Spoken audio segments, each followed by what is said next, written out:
ஜெபம் பண்ண கடவோம்.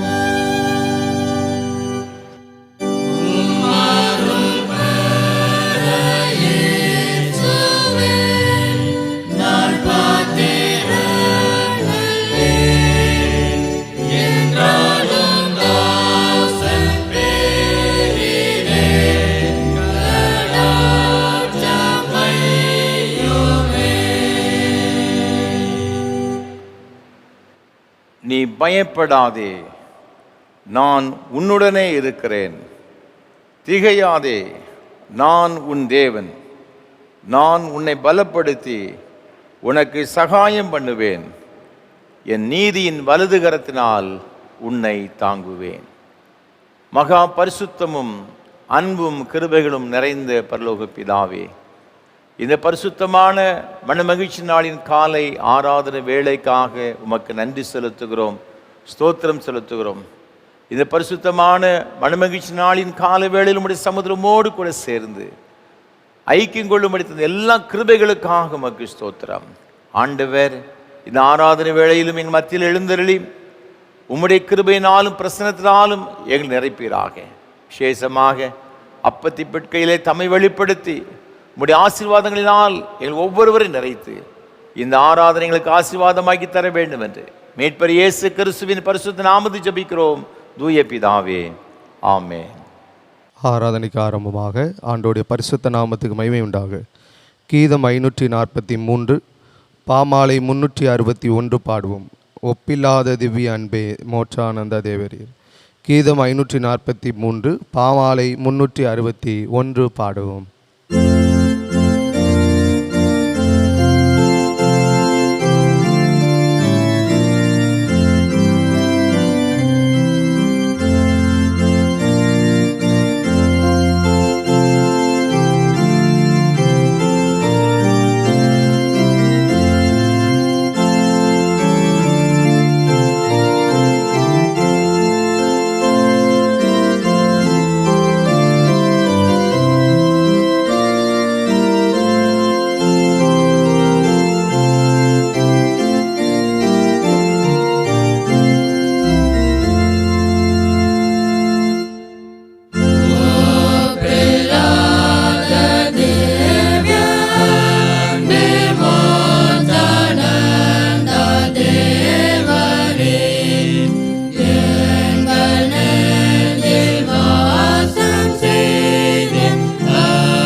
ஜெபம் பண்ண கடவோம்.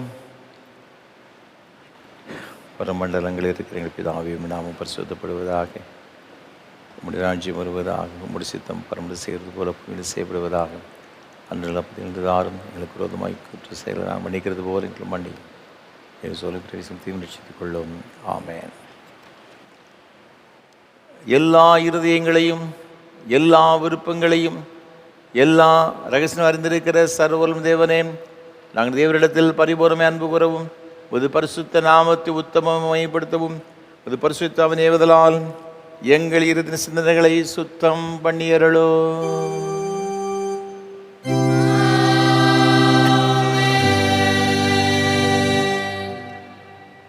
நமது இரட்சகராகிய கிறிஸ்து திருவுளமற் சொல்லிய வார்த்தைகளாவன, நம்முடைய தேவனாகிய கர்த்தர் ஒருவரே கர்த்தர். உன் தேவனாய் கர்த்தரிடத்தில் உன் முழு இதயத்தோடும், முழு ஆத்மாவோடும், உன் முழு மனதோடும், உன் முழு பலத்தோடு அன்பு கூறுவாய் என்பது பிரதான கற்பனை. இதற்கு ஒப்பாய் இருக்கிற இரண்டாம் கற்பனை என்னவென்றால், உன்னிடத்தில் நீ அன்பு கூறுவது போல் பிறனிடத்தில் அன்பு கூறுவாய் என்பதே. இவைகளின் பெரிய கற்பனை வேறொன்றுமில்லை என்றார்.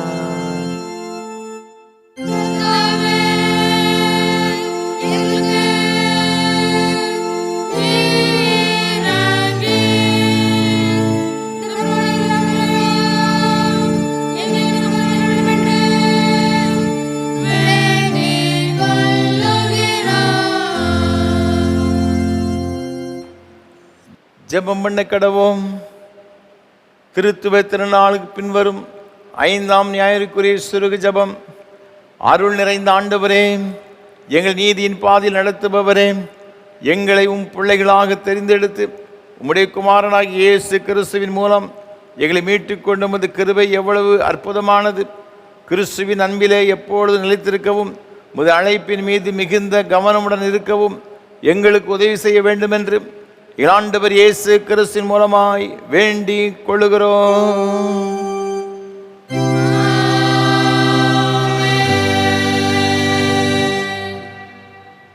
உட்காருங்கள். நிருப வாக்கியம் வாசிக்க கேட்போம். வாசிக்கும்படியாக கொடுக்கப்பட்டுள்ள நிருப வாக்கியம் அப்போஸ்தலனாகிய பேதுரு எழுதின முதலாவது நிருபம் 5ஆம் அதிகாரம் 1ஆம் வசனம் முதல் 7ஆம் வசனம் வரை. 1 பேதுரு 5ஆம் அதிகாரம் 1வது வசனம் முதல். உங்களிலுள்ள மூப்பருக்கு உடன் மூப்பனும், கிறிஸ்துவின் பாடுகளுக்கு சாட்சியும், இனி வெளிப்படும் மகிமைக்கு பங்காளியுமாயிருக்கிற நான் புத்தி சொல்லுகிறது என்னவென்றால், உங்களிடத்திலுள்ள தேவனுடைய மந்தையை நீங்கள் மேய்த்து கட்டாயமாய் அல்ல, மனப்பூர்வமாயும் அவலட்சணமான ஆதாயத்திற்காக அல்ல, உற்சாக மனதோடும் சுதந்திரத்தை இருமாப்பாய் ஆளுகிறவர்களாக அல்ல, மந்தைக்கு மாதிரிகளாகவும் கண்காணிப்பு செய்யுங்கள். அப்படி செய்தால் பிரதான மேய்ப்பர் வெளிப்படும்போது மகிமையுள்ள வாடாத கிரீடத்தை பெறுவீர்கள். அந்தபடி இளைஞரே, மூப்பருக்கு கீழ்ப்படியுங்கள். நீங்கள் எல்லாரும் ஒருவருக்கொருவர் கீழ்ப்படிந்து மனத்தாழ்மையை அணிந்து கொள்ளுங்கள். பெருமை உள்ளவர்களுக்கு தேவன் எதிர்த்து நிற்கிறார், தாழ்மை உள்ளவர்களுக்கோ கிருபை அளிக்கிறார். ஆகையால் ஏற்ற காலத்திலே தேவன் உங்களை உயர்த்தும்படிக்கு அவருடைய பலத்த கைக்குள் அடங்கியிருங்கள். அவர் உங்களை விசாரிக்கிறவரானபடியால் உங்கள் கவலைகளை எல்லாம் அவர் மேல் வைத்து விடுங்கள் என்பது. நிருப வாக்கியம் வாசித்து முடிந்தது. பரிசுத்த சுவிசேஷ வாக்கியம் பரிசுத்த யோவான் எழுதின சுவிசேஷம் 10ஆம் அதிகாரம் 1ஆம் வசனம் முதல் அடங்கியிருக்கிறது.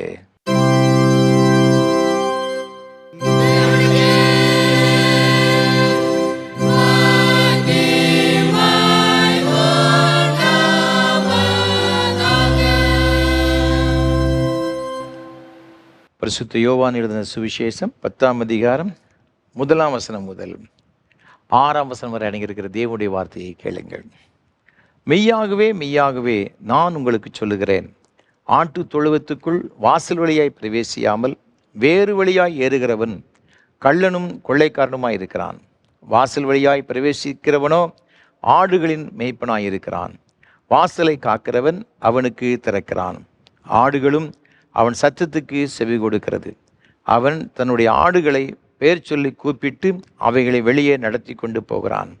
அவன் தன்னுடைய ஆடுகளை வெளியே விட்ட பின்பு அவைகளுக்கு முன்பாக நடந்து போகிறான். ஆடுகள் அவன் சத்தத்தை அறிந்திருக்கிறபடியினால் அவனுக்கு பின் செல்கிறது.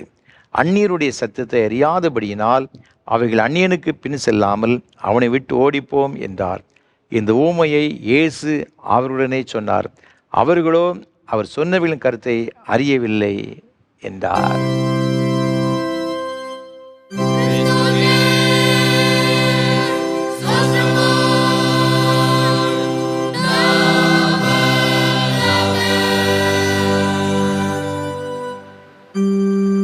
வானத்தையும் பூமியையும்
ஆண்டோடைய வார்த்தையை கேட்பதற்கு ஆயத்தமாக கீதம் 638 பாமாலை 257 பாடுவோம். இயேசு கிறிஸ்துவே. கீதம் 638 பாமாலை 257 பாடுவோம்.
கர்த்தரும் உலக இரட்சகருமான இயேசு கிறிஸ்துவின் ஈடு இணையற்ற நாமத்தினாலே திருநெல்வேலி திருமண்டலம் கல்லடிக்குறிச்சி சேச கிறிஸ்து ஆலயத்தின் சார்பாக இந்த ஆராதனை வேளையிலே பங்கெடுக்கும்படி வந்திருக்கிறவங்க அனைவரையும் அன்போடு கூட வாழ்த்துகிறேன். ஆண்டவருடைய கிருபையும் ஆசீர்வாதமும் உங்கள் அனைவரோடு கூட இன்றும் என்றும் சதா காலங்களிலும் நிலைத்திருப்பதாக. ஒவ்வொரு வாரமும் உங்களோடு கூட சேர்ந்து கர்த்தரை ஆராதிப்ப நான் மிகுந்த மகிழ்ச்சி அடைகிறேன். கர்த்தரை துதிக்கிறேன், ஸ்தோத்தரிக்கிறேன். விசேஷமாக இந்த ஆராதனை வழி நடத்துவதற்கு நல்ல வாய்ப்புகளை நமக்கு தந்து வருகிற நம்முடைய அன்பிற்கும் மரியாதைக்கும் உரிய அருமையான ஐயா சாது சுந்தர் செல்வராஜ் ஐயா அவர்களுக்காக உள்ளத்தின் ஆழத்திலிருந்து நான் கர்த்தரை துதிக்கிறேன், ஸ்தோத்தரிக்கிறேன். நம்ம எல்லாரும் ஆராதனையின் மூலமாக மென்மையான ஒரு ஆசீர்வாதங்களையும் நன்மைகளையும் நம்முடைய தனிப்பட்ட வாழ்விலும் குடும்ப வாழ்விலும் பெற்றுக்கொள்ள வேண்டும் என்ற ஒரு பெரிய தரிசனத்தோடு கூட சாதையா அவர்கள் நமக்கு ஏற்படுத்தி கொடுத்திருக்கிறார்கள்.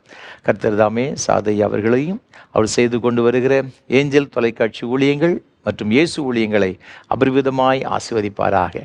நம்முடைய தனி ஜெபங்களிலே குடும்ப ஜெபங்களிலே ஐயா அவர்களுக்காக அவர் செய்து கொண்டு வருகிற இந்த உன்னதமான ஊழியங்களுக்காக ஜெபிப்போம். ஆண்டவருடைய ஆசீர்வாதங்களை பெற்றுக்கொள்வோம். ஒவ்வொரு வாரமும் இந்த ஆராதனை வேளை மிகுந்த ஜெபத்தோடும் அதிக பிரயாசத்தோடும் உங்களுக்கு வழங்கி கொண்டு வருகிறோம்.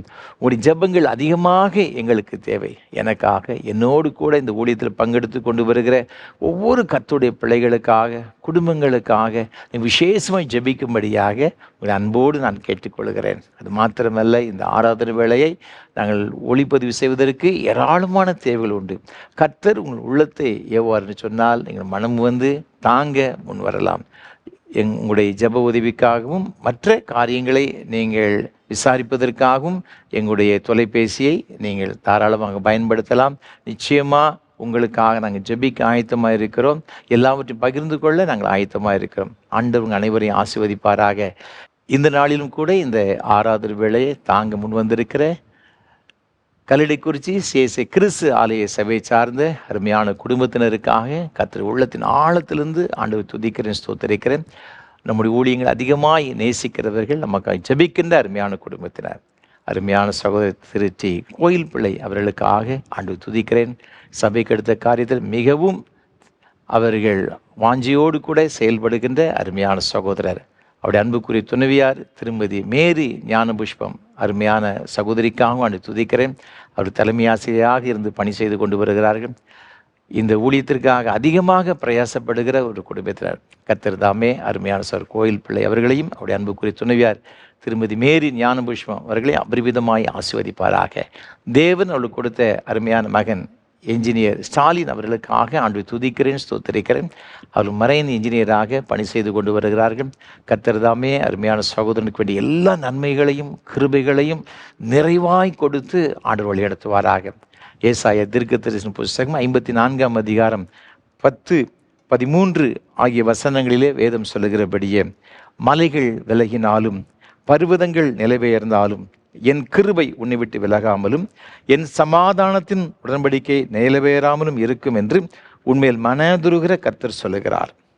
உன் பிள்ளைகள் எல்லாரும் கர்த்தரால் போதிக்கப்பட்டிருப்பார்கள். உன் பிள்ளைகளுடைய சமாதானம் பெரிதாயிருக்கும் என்ற வேத வார்த்தையின்படியே ஆண்டவர் தம்முடைய கிருபையினாலும் இரக்கத்தினாலும் இந்த அருமையான குடும்பத்தின் பிள்ளைகளை நிறைவாக நிறைத்து, அது மாத்திரமல்ல அருமையான பிள்ளைகள் மூலமாக வருகிற பெரிய ஒரு சமாதானத்தையும் மகிழ்ச்சியையும் ஆசீர்வாதத்தையும் சந்ததி சந்ததியாக இந்த குடும்பத்தில் கட்டளையிடும்படியான கிருபைகளை ஆண்டவர் தாமே கொடுப்பாராக. அது மாத்திரமல்ல, இந்த ஊழியங்களை பல வகையிலே நீங்கள் ஜெபிக்கிற இந்த ஊழியங்களை தாங்குகிற உங்கள் எல்லாருக்காகவும் ஆண்டவரை துதிக்கிறேன். கர்த்தர் உங்கள் அனைவரையும் ஆசீர்வதித்து உயர்த்துவாராக. தேவ கிருபை உங்கள் அனைவரோடு கூட என்றும் என்றும் சதா காலம் நிலைத்திருப்பதாக. ஆமேன். தொடர்ந்து கர்த்தர் நம்மோடு கூட பேசும்படியாக நாம் ஜெபம் செய்வோம். நேசிக்கிற நல்ல தகப்பதே, இந்த ஆசீர்வாதமான வேடைக்காக உமக்கு ஸ்தோத்திரம். உம்முடைய திருவார்த்தைகளை கேட்க வந்திருக்கிறோம். எங்களோடு கூட பேசும். நாங்கள் கற்றுக்கொள்கிற வார்த்தைகள் எங்கள் ஒவ்வொருவருக்கும் பிரயோஜனமாக இருக்க ஆண்டவர் உதவி செய்வீராக. தாழ்த்தி உமது கரத்தில் ஒப்புக் கொடுக்கிறோம். இது பொறுப்படுத்திக் கொள்ளும். இயேசு கிறிஸ்துவின் மூலமாக ஜெபிக்கிறோம் பரிசுத்த பிதாவே, ஆமேன். கிறிஸ்துவுக்குள் மிகவும் பிரியமானவர்களே, இந்த நாளிலும் கூட நாம் சிந்திக்கும்படியாக நமக்கு கொடுக்கப்பட்டிருக்கின்ற தியான பொருள் தலைப்பு கிறிஸ்துவின் மந்தை. கிறிஸ்துவின் மந்தை என்ற ஒரு தியான பொருளிலிருந்து நாம் சில வசனங்களை உங்களுக்காக நான் பகிர்ந்து கொள்ள விரும்புகிறேன். நம் நிருப வாக்கியமாக வாசிக்கட்ட வேத பகுதி ஆகிய அப்போஸ்தலனாகிய பேதுரு எழுதின பொதுவான முதலாம் நிருபம் 5ஆம் அதிகாரம் 2, 3 ஆகிய வசனங்களில் வேத இவ்வாறாக சொல்லுகிறது. உங்களிடத்தில் உள்ள தேவனுடைய மந்தையை நீங்கள் மேய்த்து கட்டாயமாய் அல்ல, மனப்பூர்வமாயும் அவலட்சணமான ஆதாயத்திற்காக அல்ல, உற்சாக மனதோடும் சுதந்திரத்தை இருமாப்பாய் ஆளுகிறவர்களாக அல்ல, மந்தைக்கு மாதிரிகளாகவும் கண்காணிப்பு செய்யுங்கள். பேதுரு அப்போஸ்தலன் இந்த அருமையான விசுவாச குடும்பத்தாருக்கு எழுதும் பொழுது இந்த 2 வசனங்களிலே மந்தை மந்தை என்று மீண்டும் மீண்டும் சொல்லுகின்றதை நாம் பார்க்கிறோம்.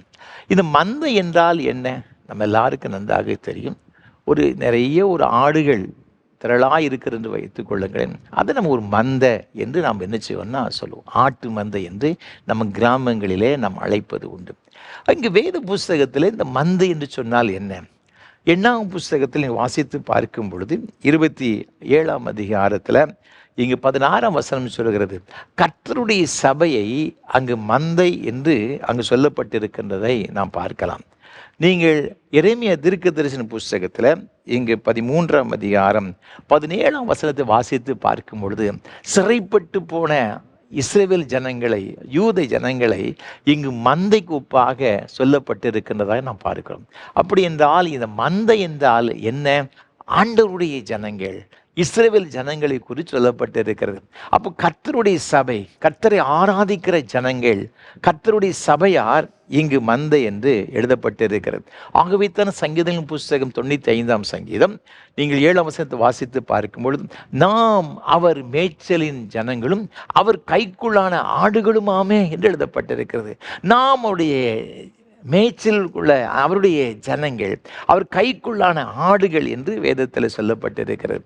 நீங்கள் லூக்கா எழுதின சுவிசேஷம் 12ஆம் அதிகாரம் 32ஆம் வசனத்தை வாசித்து பார்க்கும் பொழுது ஆண்டவர் சொல்லுகிறார், பயப்படாதே சிறுமந்தையே, உங்கள் பிதா ராஜ்யத்தை கொடுக்க உங்கள் மீது பிரியமாக இருக்கிறார் என்று எழுதப்பட்டிருக்கிறது.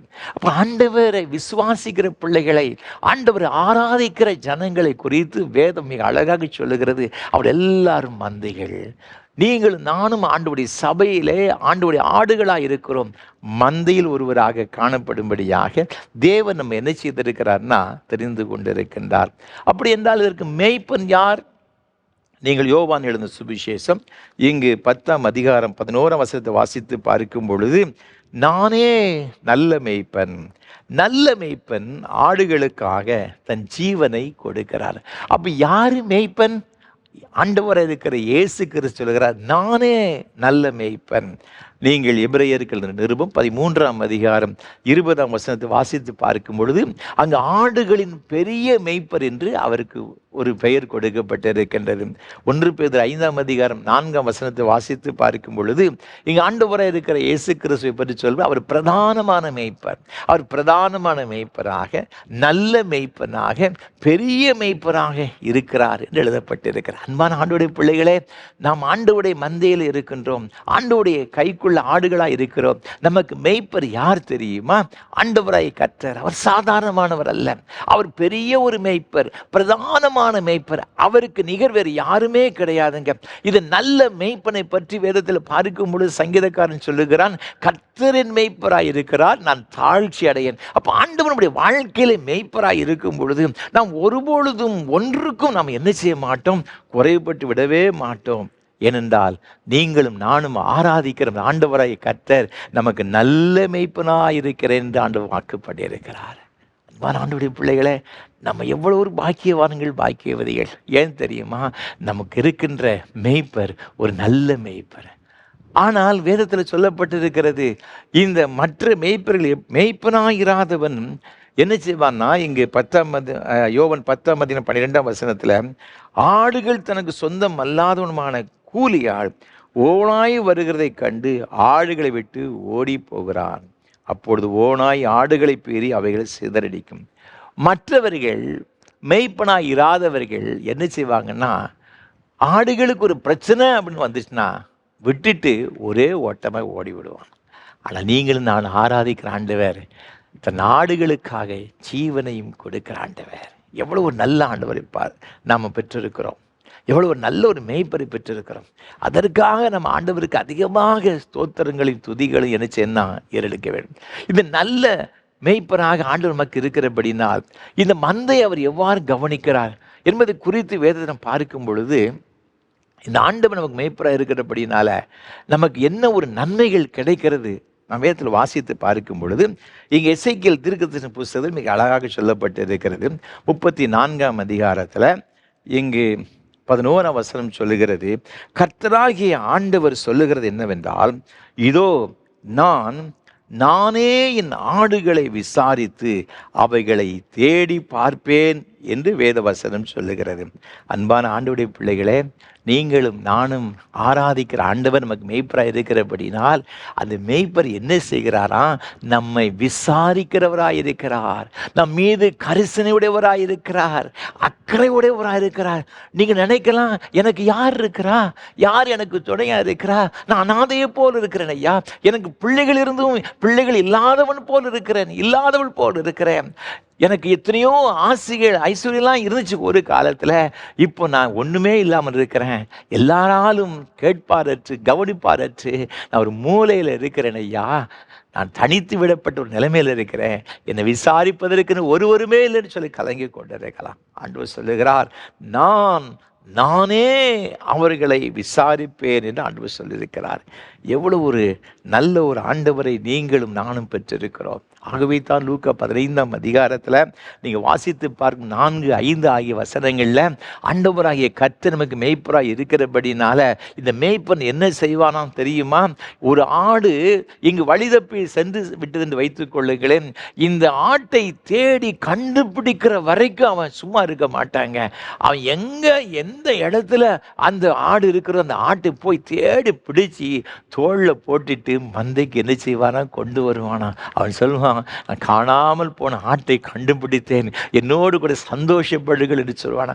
அப்போ இந்த ஆடுகளை அவன் தன்னுடைய மந்தைக்கு கொண்டு வந்து சேர்க்கிற வரைக்கும் அந்த மேய்ப்பனுக்கு நிம்மதி இருக்கார். அதே போல தாங்க நீங்களும் நானும் ஆராதிக்கிற ஆண்டவரை கர்த்தர் நம்முடைய வாழ்க்கையிலே பாடுகளும் கஷ்டங்களும் அனுபவிக்கும் பொழுது நம்மை பார்க்கிற ஆண்டவர் பார்த்துவிட்டு தூரமாய் சென்று விடுகிறவர் அல்ல, நம்மை தேடி வந்து நம்ம விசாரித்து நம்முடைய தேவைகளை சந்திக்கிற நம்ம இது கரிசனை உடைய ஆண்டவரை நீங்களும் நானும் மெய்ப்பராக கொண்டிருக்கிறோம். எத்தனை பெரிய ஒரு பாக்கியம்!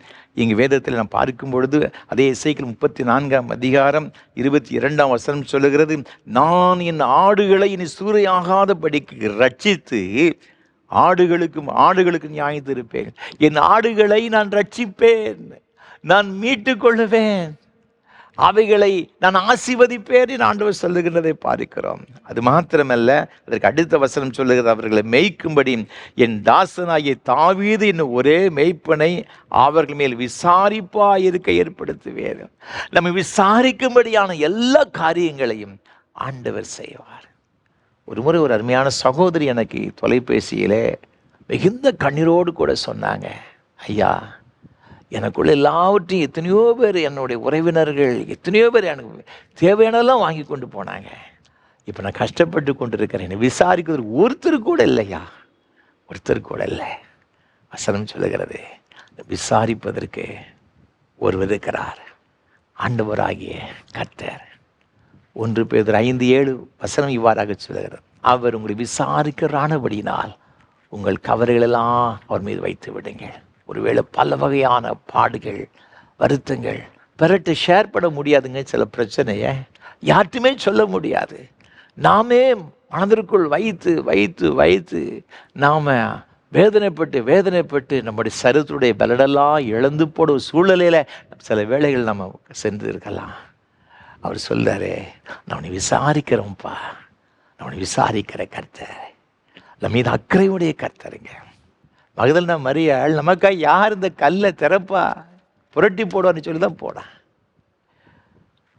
ரோம முத்திரை இருக்குது, அரசாங்க முத்திரை இருக்கிறது, போர் சேவல் இருக்கிறாங்க, அது பெரிய கல். இந்த பெண்களால் அதெல்லாம் ஒன்றும் செய்ய முடியாது. கல்லை போய் தள்ளுனாங்கன்னா போர் சேவல் வந்து தடுப்பாங்க, இல்லை அரெஸ்ட் பண்ணுவாங்க. அதுக்கு அடுத்தால அவங்க 2 விளையாட்டு அந்த முத்திரை உடைக்க முடியாது, அவ்வளவு அது ரோம முத்திரை உடைக்கப்பட்டிருக்குது. அதை மீறி இது செய்தாங்கன்னா இவங்க கொலை செய்யப்பட்டு விடுவார்கள். நமக்காக யார் புரட்டி தள்ளுவார்? நமக்காக ஒருவர் இருக்கிறார். நானே நல்ல மேய்ப்பன் சொன்ன ஆண்டவராகிய கர்த்தர். ஆகவே தான் சங்கீதக்காரன் சொல்கிறான், கர்த்தர் என் மேய்ப்பராக இருக்கிறார், நான் சாட்சி அடையேன். கிறிஸ்துவுக்குள் மிகவும் அன்பானவர்களே, ஒருவர் சோர்ந்து போன நிலைமையில் இருக்கிறீங்களா? என்னை விசாரிப்பதற்கு யாருமே இல்லைன்னு சொல்லி கலங்கி கொண்டிருக்கிறீங்களா? விசாரிப்பதற்கு ஒருவர் இருக்கிறார். நல்ல மேய்ப்பனாக இருக்கிறார் இயேசு கிறிஸ்து. அவர் நம்ம விசாரிக்கிற மாத்திரமல்ல, வேத வசனம் சொல்லுகிறது இங்கு அதே 34ஆம் அதிகாரம் எசேக்கியேல் தீர்க்கதரிசி புஸ்தகத்தில் 14, 15 ஆகிய வசனங்கள் வாசித்து பார்க்கும் பொழுது, அவைகளை நல்ல மேய்ச்சலிலே மேய்ப்பேன், இஸ்ரவேலுடைய உயர்ந்த மலைகளில் அவைகளுடைய தொழுவம் இருக்கும், அங்கே அவைகள் நல்ல தொழுவத்தில் படுத்து கொள்ளும், இஸ்ரவேலின் மலைகளின் மேல் நல்ல மேய்ச்சலை மேயும், என் ஆடுகளை நான் மேய்த்து அவைகளை நான் மடக்குவேன் என்று கர்த்தராகிய ஆண்டவர் சொல்லுகிறார். ஆண்டவர் நம்மை விசாரிக்கிறவர் மாத்திரமல்ல, வசனம் சொல்லுகிறது நம்மை செழிப்பான இடங்களிலே மேய்க்கிறவருங்க. ஆகவே தான் யோவான் எழுதின சுவிசேஷம் 10ஆம் அதிகாரம் 9ஆம் வசனம் சொல்லுகிறது, உள்ளும் புறமும் சென்று மேய்ச்சலை கண்டடைவார்கள். சங்கீதங்களின் புஸ்தகம் 23ஆம் சங்கீதம் 2ஆம் வசனம் சொல்லுகிறது, அவர் இந்த புல்லுள்ள இடங்கள் மேய்த்து அமர்ந்த தண்ணீர்கள் அண்டையில் கொண்டு போய் விடுகிறார். அவரின் ஆத்மாவை தேற்றி, அவர் நம்மை தேற்றுகிறவருக்கு, புல்லுள்ள இடங்களை மேய்க்கிறவர், அமர்ந்த தண்ணீர் அண்டையில் கொண்டு போய் விடுகிறவர். ஒரு நல்ல மேய்ப்பனை நாம் கொண்டிருக்கிறோம். நம்மை திருப்தியாக போஷிக்கிற ஒரு ஆண்டவர், கைவிடாதிருக்கிற ஆண்டவருங்க. அவை நம்மை மேய்ச்சலுள்ள இடங்களில் அவர் நம்மை மேய்க்கின்ற ஒரு ஆண்டவர். கர்த்தரை நம்புகிறவர் ஒரு நாள் அவர் பட்டினி போட மாட்டாருங்க. நம்மை திருப்தியாய் போஷிக்கிற ஆண்டவர். ஆகவே தான் சங்கீதக்காரன் சொல்லுகிற 37ஆம் சங்கீதம் 25ஆம் வசனத்தில், நான் இளைஞனுமாயிருந்தேன், முதிர் வயது உள்ளவனுமானேன், ஆனாலும் நீதிமான் கைவிடப்பட்டதையும் அவன் சந்ததியும் அப்பத்துக்கு இறந்து தீருகிறதையும் நான் காணவில்லை. அவன் சொல்லுகிற விருத்தாப்பிய வயதிலே அவன் சொல்லியிருப்பான், இந்த சங்கீதத்தை பாடியிருப்பான், நான் சின்ன இளைஞனாக இருந்தேன், காட்டில் ஆடுகளை மேய்த்து கொண்டிருந்தேன், பெற்றோர்களை கைவிடப்பட்ட ஒரு நிலைமை தான் எனக்கு, இப்பொழுது முதிர்ந்த வயது உள்ளவனான, ஆனாலும் நான் கண்டுகொண்ட ஒரு உண்மை என்ன தெரியுமா? நீதிமான் அவன் கைவிடப்பட்டது கிடையாது, அவன் சந்ததி அப்பத்துக்கு இறந்து திரிகிறதை நான் காணவில்லை. நம் ஆண்டவர் நம்மை மேய்க்கிறவருங்க, நம்மை போஷிக்கிறவருங்க, அறகுறையாக அல்ல, போதும் போதும் போதும் என்று சொல்லக்கூடிய அளவிற்கு திருப்தியாக போஷிக்கிற ஆண்டவரை நீங்களும் நானும் வைத்திருக்கிறோம். நான் சின்ன வயசில் லீவு நாட்களில் என்னுடைய தாத்தா வீட்டிற்கு நான் செல்லுவேன். நான் படித்த ஸ்கூலுக்கு பக்கத்தில் ஹரிராம் நகர் என்று சொன்ன ஒரு சின்ன ஒரு கிராமம் ஒன்று இருக்கிறது பார்த்துக்கிடுங்க. அதில் கொஞ்சம் வீடுகள் தான் இருக்கும். அதில் எங்கள் தாத்தா வீட்டுக்கு பின்னால் ஒரு குளம் ஒன்று உண்டு. நல்ல ஒரு பெரிய ஒரு மரம், கருவேலி மரம் அப்படின்னு சொல்லுவாங்க, அந்த மரம் ஒன்று உண்டு பார்த்துக்கிடுங்க. டெய்லி ஒரு 10-100 ஆட்டை கூட்டிட்டு ஒரு மேய்ப்பன் அங்கே வருவான். மத்தியான வேளை ஒரு 12-1 மணிக்கு அவன் வருவான் பார்த்துக்கிடுங்க. ஒரு 4 மணி வரை அங்கே தான் நிற்பான். ஒரு 100 ஆடுகிட்ட அவன் கூட்டிகிட்டு வருவான். ஒரு நீள ஒரு கம்பு, களக்கம்பு அப்படின்னு சொல்லுவாங்க, அதில் முன்னால் ஒரு சின்ன ஒரு அருவா ஒன்று உண்டு. உயரமாக இருக்கிற அந்த கருவேலு மரத்தில் உள்ள அந்த ஒரு இது உண்டு பார்த்துக்கிடுங்க. அதை பறித்து பறித்து பறித்து போடுவான். இதெல்லாம் முறுக்கு சாப்பிட்ட மாதிரி இந்த ஆடுகளெல்லாம் ஓடி ஓடி போய் நினச்சி சாப்பிடும் பாருங்க. சாப்பிட்டு அந்த குளத்தில் நல்ல தண்ணீர் இருக்கும் பாருங்க, எல்லாம் குடிச்சு அப்படியே படுத்து கிடக்கும். பிறகு சாயங்காலம் கூட்டுப்போம். சில ஆடுகளை நான் தோளில் தூக்கி போட்டு கொண்டு வர நான் பார்த்துருக்குறேன். அது ஒரு பெரிய ஒரு ஆச்சரியம் என்ன அப்படின்னு பார்த்தீங்கன்னா, இந்த மேய்ப்பன் ஒரு நாள் கூட லீவ் எடுத்து நான் பார்க்கல பார்த்துக்கிடுங்க. அவனுக்கு ஒரு காலு கிடையாது, ஒரு காலு தான் ஒரிஜினல். இன்னொரு கால் இந்த உலக்க மாதிரி இருக்கும் பார்த்துருங்க, இந்த மரக்கட்டையில் செய்த ஒரு காலை தான் அவன் நினச்சிருவான்னு வச்சுருப்பான் பார்த்துருங்க. அதை வச்சு ஒரு கோலை வச்சு ஊன்றி ஊன்றி அவன் வந்து வெகு தூரத்துலேருந்து வந்து மேய்ச்சிட்டு போவான். பார்த்துக்கிட்டேன், எனக்கு ஆச்சரியமாக இருக்கும். ஒரு காலில்லாத ஒரு மெய்ப்பன் அந்த 100 ஆடுகளுக்கு தேவையான எல்லா ஆகாரத்தையும் கொடுக்குறான். இங்கே தண்ணீர் வற்றி போய்விட்டு இருந்துச்சுன்னா ஒரு 2-3 மாதம் அந்த பக்கத்தில் வரமாட்டேன். அடுத்த மழை வருகிற வரை அங்கே பக்கத்தில் வரமாட்டேன், வேற எங்கேயாவது கொண்டு போயிடுவான். பார்த்துக்கிடுங்க, மீண்டும் வருவான், தோளில் ஆட்டை போட்டுட்டு வருவான். பார்த்துக்கிடுங்க, அவனுக்கு காலு கிடையாது. அந்த ஆடுகள் மீது அவ்வளோ ஒரு அக்கறை. அந்த ஆடுகளை எப்படி மேய்க்க வேண்டும் அவனுக்கு தெரிந்திருந்தான். ஒரு காலில்லாத ஒரு மனிதன் தன் ஆடுகளை பட்டினி போடாமல் மேய்த்து கொண்டிருப்பான் என்று சொன்னால், சர்வ உலகத்தையும் படைத்த ஆண்டவர் ஒரே சொல்லினால் வானத்தையும் பூமியும் அண்ட சராசன சமுத்திரத்தை படைத்த கர்த்தர் உங்களை கைவிடுவாரா? திருப்தியாய் போஷி பாருங்க. அவன் நமக்கு நல்ல மேய்ப்பர். நம்ம சொன்னேசப்பா, எனக்கு மேய்ப்பராக இருக்கிறபடி நமக்கு ஸ்தோத்திரம். சங்கீதக்காரன் அப்படி சொல்லி சொல்லி சொல்லி சொல்லி தான் ஆடுகளை மேய்ச்சிக்கிறது அரசனாய் மாறிட்டாங்க. என் ஆண்டவனுக்கு மெய்ப்பராக இருக்கிறார், மெய்ப்பராக இருக்கிறான், தாட்சி அடையேன் தாட்சி அடையேன் தாட்சின்னு சொல்லி சொல்லி சொல்லி அவன் உயர்ந்த ஒரு இடத்துக்கு வந்து விட்டானே. ஏன் நம்மை உயர்த்த மாட்டார்? நம்மை போஷிக்க மாட்டார்? திருப்தியோடு கூட வாழச் செய்கிற ஆண்டவர் நம்முடைய ஆண்டவர். அது மாத்திரமல்ல, இந்த மந்தையை அவர் என்ன செய்கிறாராம்? அதே எசேக்கியேல் தீர்க்கதரிசன புஸ்தகம் 36ஆம் அதிகாரம் 37ஆம் வசனம் இவ்வாறாக சொல்லுகிறது. கர்த்தராகிய ஆண்டவர் சொல்லுகிறது என்னவென்றால், இஸ்ரவேல் வம்சத்தாருக்காக நான் இதை அனுக்கிரகம் செய்யும்படி அவர்கள் என்னிடத்தில் விண்ணப்பம் பண்ண வேண்டும். மந்தை பெருகிறது போல் அவர்களில் மனிதரை பெருக பண்ணுவேன். ஆண்டவர் பெருக செய்கிற ஆண்டவர், மந்தையை பெருக செய்கிற ஆண்டவர். நம்ம ஜெபம் பண்ணும் பொழுது நமக்கு ஒரு பெருக்கத்தை கொடுக்கின்றார். ஆபிரகாம் கேட்டான். ஆபிரகாமை பார்த்து ஆண்டவர் சொன்னார், ஆதியாகமம் புஸ்தகம் 15ஆம் அதிகாரம் 1 வசனத்தில், ஆபிரகாமை பயப்படாதே, நான் உனக்கு கேடகமும் மகா பெரிய பலனுமாய் இருக்கிறேன் என்று சொன்னார். அப்புறம் சொன்னார், நல்லது ஆண்டவரே, நீர் எனக்கு பெரிய ஆசீர்வாதமாக இருக்குது, எனக்கு கேடகமாக இருந்து பாதுகாத்து கொண்டு வருகிறேன், எனக்கு பெரிய பலனாக இருக்கிறது, அதுக்கு நன்றி தான்.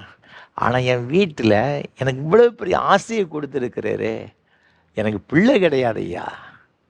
எலியேசர் தானே இந்த வீட்டினுடைய விசாரணை கர்த்தராக இருக்கிறான், அவன் தானே அடுத்தால வாரிசாக இருக்கிறான். ஆண்டவர் சொல்கிறாரு, கூடத்தை விட்டு வெளியே வைப்பா, வானத்தை அண்ணாந்து பாரு அப்படின்னு சொல்கிறாரு. அண்ணாந்து பார்க்குறான், எனக்கு பிள்ளை இல்லையே அப்படின்னு சொன்னியே பார்த்தியா, இந்த நட்சத்திரம் ஒன்றால் என்ன கூடுமா அப்படின்னு கேட்டான். இல்லை ஆண்டவர், முடியாது. இதே போல பெருகு, வானத்து நட்சத்திரங்களே போல ஒரு சந்ததியை பெருக பண்ணுவேன். ஈசாக்கை கொடுத்தாருங்க, ஒரு பிள்ளையை கொடுத்தாரு. ஈசாக்கு 2 பிள்ளையை கொடுத்தாரு. யாக்கோபுக்கு 12 பிள்ளையை கொடுத்தாரு. அவங்களுக்கு ஒரு தேசத்தையே கொடுத்தாரு ஆண்டவர். கடற்கரை மணலை போல பெருக பண்ணுகிற ஆண்டவர். காரணம், நம்ம ஆண்டவர் பெருக்கத்தின் ஆண்டவர், நம்ம பெருக செய்கிறவர். நீங்கள் செய்கிற தொழிலாக இருக்கலாம், வேறு ஏதாவது ஒரு பிரயாசமாக இருக்கலாம், இதில் விருத்தியே இல்லையே, ஆசீர்வாதமே இல்லையே அப்படின்னு நீங்கள் நினைக்கலாம். ஆண்டவர் உங்களுடைய வாழ்க்கையில் மெய்ப்பராக இருக்கும் பொழுது பெருக்கத்தை நிச்சயமாய் கட்டளையிடுவார். பெருக்கத்தின் ஆண்டவர் நமது மெய்ப்பர். பெருக்கத்தின் ஆண்டவர் நம்முடைய மெய்ப்பர். சொல்ல, ஆண்டவரே நீர் எனக்கு மெய்ப்பராக இருக்கிறீர் ஐயா, அதற்காக ஸ்தோத்திரம். ஆகவே நான் ஒரு நாளும் ஆண்டவரை குன்றி போவதில் வெட்கப்பட்டு போவதில்லை. நீர் என்னை விசாரிக்கிறவர் ஐயா. ஆண்டவரே, நீர் என்னை மேய்ச்சல் இடங்களில் மேய்க்கிறவர் அப்பா, என்னை பெருக செய்கிற ஆண்டவர், உமக்கு ஸ்தோத்திரம் சொல்லி ஆண்டவருக்கு நம்ம ஸ்தோத்திரம் பண்ணணுங்க. நிச்சயமாக உங்களுடைய வாழ்க்கை பெருக்கமாக இருக்குன்னு சந்தேகம் கிடையாது. அப்போ இந்த மந்தை என்ன செய்யணும்? ஆண்டவர் மீது இவ்வளோ அக்கறையோடு கூட இவ்வளோ ஆசீர்வாதத்தை கொடுக்குறாரு. அப்போ நம்முடைய ரெஸ்பான்சிபிலிட்டி என்ன? ஆடுகளுடைய கடமை என்ன? அதையும் ஆண்டவர் சொல்லியிருக்கிறாரு. என்ன சொல்லியிருக்கிறாரு? நீங்கள் வேதத்தை வாசித்து பாருங்கள். யோவான் எழுதின சுவிசேஷம் 10ஆம் அதிகாரம் 3ஆம் வசனம் இவ்வாறாக சொல்கிறது, வாசலை காக்கிறவன் அவனுக்கு திறக்கிறான், ஆடுகளும் அவன் சத்தத்துக்கு செவி கொடுக்கிறது, அவன் தன்னுடைய ஆடுகளை பேர் சொல்லி கூப்பிட்டு அவைகளை வெளியே நடத்தி கொண்டு போகிறான் என்று வேதத்தில் சொல்லப்பட்டிருக்கு. அப்போ இங்கே வேதத்தில் நாம் பார்க்கும் பொழுது இந்த ஆடுகள் என்ன செய்யணுமா? 3ஆம் வசனம் சொல்லுகிறது, ஆடுகள் அவன் சத்தத்துக்கு செவி கொடுக்கிறது என்று வேதத்தில் சொல்லப்பட்டிருக்கிறது. ஆட்டினுடைய கடமை மேய்ப்பனுடைய சத்தத்துக்கு செவி கொடுக்கணும். ஆண்டவனுடைய அதிகமாக எதிர்பார்க்கிறது என்ன தெரியுமா?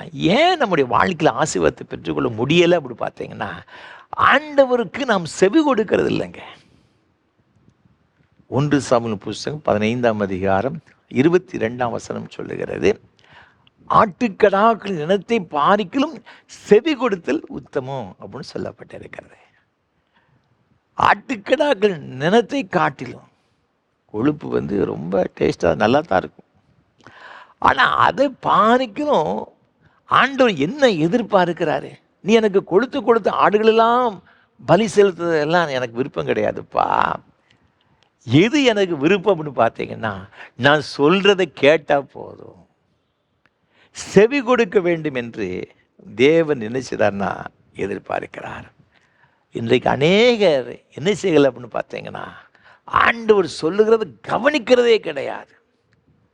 நாம் நம்முடைய பிள்ளைகளை பார்த்து அடிக்கடி சொல்லி, இல்லை நான் எத்தனை தடவை சொல்கிறேன்டா, கொஞ்சமாவது செவி கொடுக்கியா, காது கொடுத்து கேட்கியா? எதுவுமே கேட்கறதில்ல. காது கொடுத்து கேட்டாவது 2 வார்த்தை உள்ளேயாவது போகும், அவன் ஏதாவது செய்யணும்னு நினைப்பான். எதுக்குமே செவி கொடுக்கலன்னா என்ன செய்ய?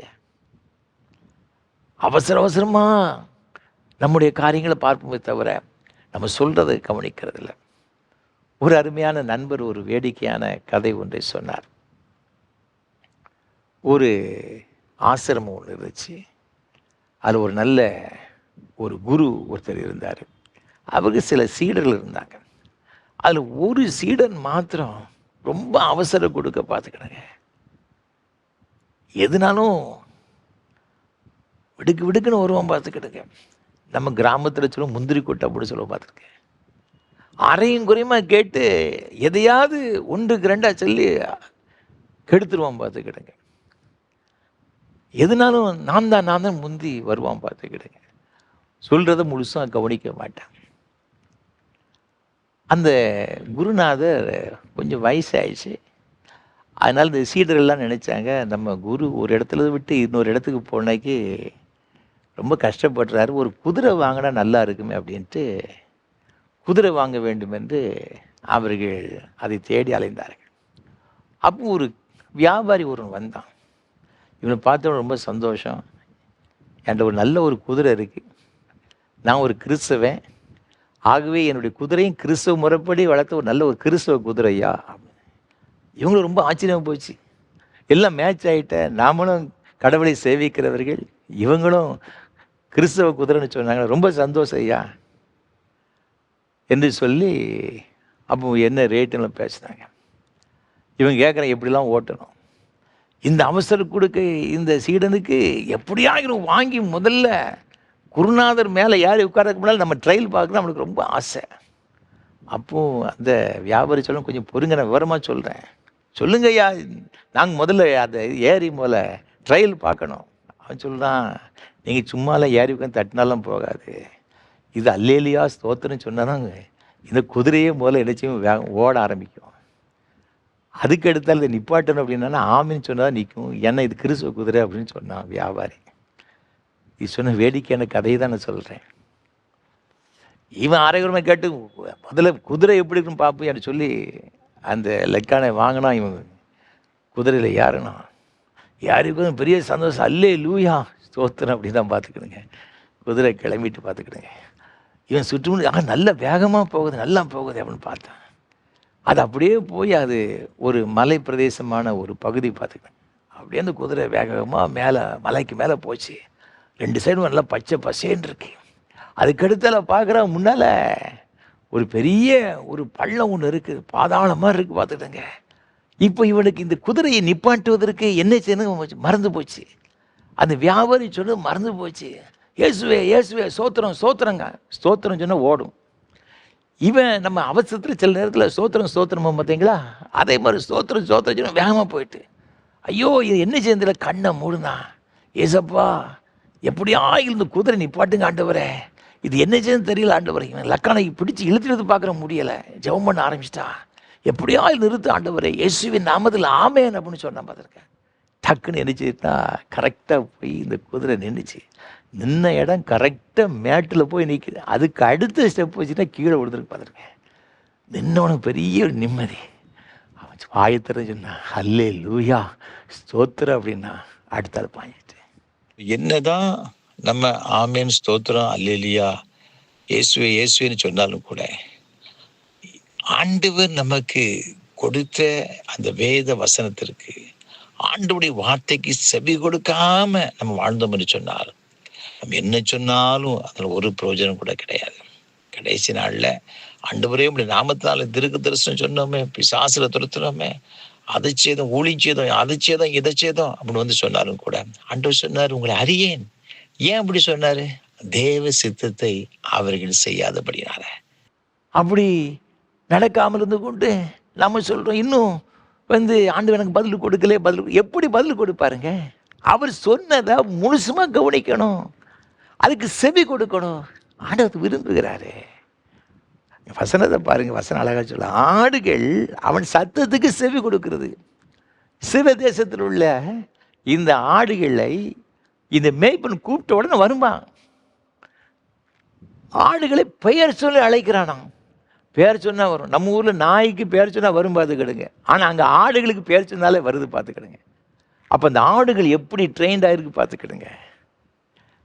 மேய்ப்பனுடைய சத்தத்துக்கு செவி கொடுக்கிறது. அன்பான ஆண்டுடைய பிள்ளைகளே, நம்முடைய வாழ்க்கையில் நமது ஆண்டவர் நல்ல மேய்ப்பர். நீங்களும் நானும் ஆண்டவருக்கு செவி கொடுக்கவும் ஆண்டவர் பின்பற்றும் அழைக்கப்பட்டிருக்கிறோம். அவ்வாறு செய்யும் பொழுது நிச்சயமாகவே மேன்மையான ஒரு ஆசீர்வாதங்களையும் ஆண்டவருடைய பராமரிப்பும் ஆண்டவருடைய கரிசனையும் பெற்றுக்கொண்டு ஒரு மேன்மையான ஒரு ஆசீர்வாதம் பெற்று வாழ்வோம் என்று சந்தேகம் கிடையாது.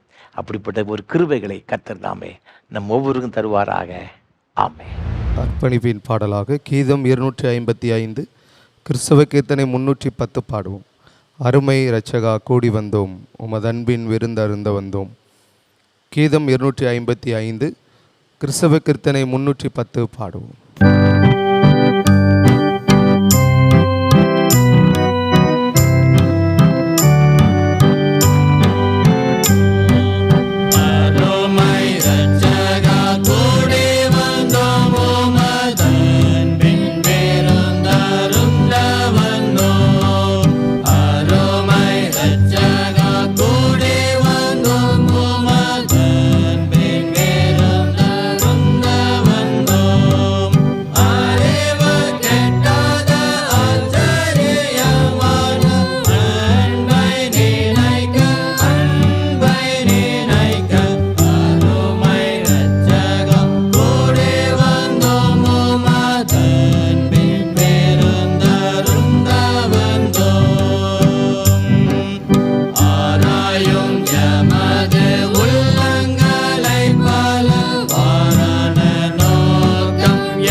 ஜெபம் செய்வோம்.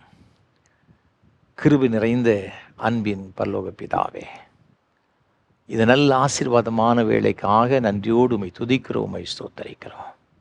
நானே நல்ல மேய்ப்பன் என்று சொன்னீரே, நீர் எங்களுக்கு மேய்ப்பனாக இருக்கிறேன். நாங்கள் உம்முடைய மந்தையின் ஆடுகளாக இருக்கிறோம் சுவாமி. நீர் எங்களுக்கு மேய்ப்பனாக இருப்பது எங்களுக்கு எவ்வளோ பெரிய ஒரு பாக்கியம். எங்களை விசாரிக்கிறவர், எங்களை செழிப்பான இடங்களில் மேய்க்கிற ஆண்டவர் அப்பா, எங்களை பெருக செய்கிற ஆண்டவர், அதற்காய் ஸ்தோத்திரம். இந்த ஆராதனையிலே பங்கு பெற்று கொண்டிருக்கிற உமது பிள்ளைகள் ஒவ்வொருவருக்காக ஜெபிக்கிறோம் ஐயா. என்னை விசாரிப்பதற்கு யாருமே இல்லை, எல்லாராலும் கைவிடப்பட்ட ஒரு நிலைமையில் இருக்கிறேன்.